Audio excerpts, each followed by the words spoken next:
Good afternoon. Temperatures are expected to climb as we head into the July 4th weekend. Joining us live with some heat safety tips is Dr. Nadia Jandali, Associate Director of the Emergency Department at St. Peter's Hospital. Good afternoon. Good afternoon. So with temperatures, in the 90s, what is the number one thing that people should do to stay safe in the heat? So the best thing to stay safe in the heat is to take the proper precautions. If you find yourself out in the hot sun, make sure you take frequent breaks and get in the shade. Obviously make sure that you hydrate really, really well. You may not realize that you're losing fluid, but when we're out in that heat, we're sweating without even realizing it, so it's important to drink as much fluids as you can, such as water. Caffeinated beverages and alcohol do not count because those actually dehydrate you. And what are some of the symptoms of heat exhaustion or heat stroke?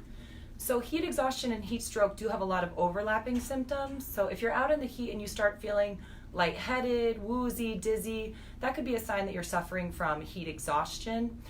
You may feel that your pulse is a little bit weak. You may get nauseous. Best thing to do is to go to a cool place, drink some water, take a rest, and probably refrain from going back out into the heat.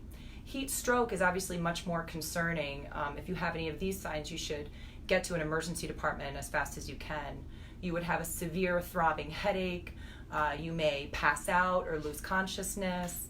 Oftentimes your temperature can actually elevate and you may develop a fever. For those reasons, you should come to the emergency department. We can help you feel better, we can cool you, and make sure that you're going to stay healthy and safe. With the holiday, we should also talk about fireworks. What are some of the injuries that you see every year in the emergency department?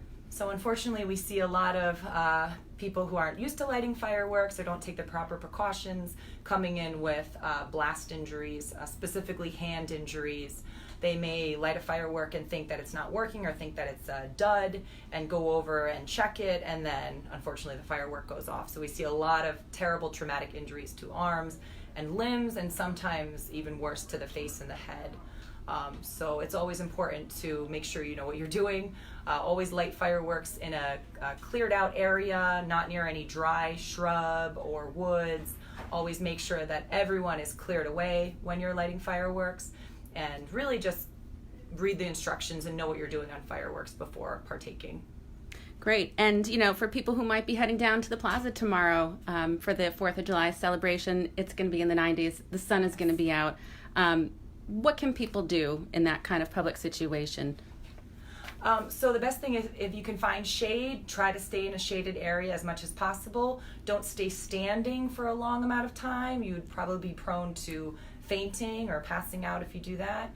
And just bring a big bottle of water with you if you can. Great. Thank you so much for those tips, and I hope everybody has a safe holiday. Thank you.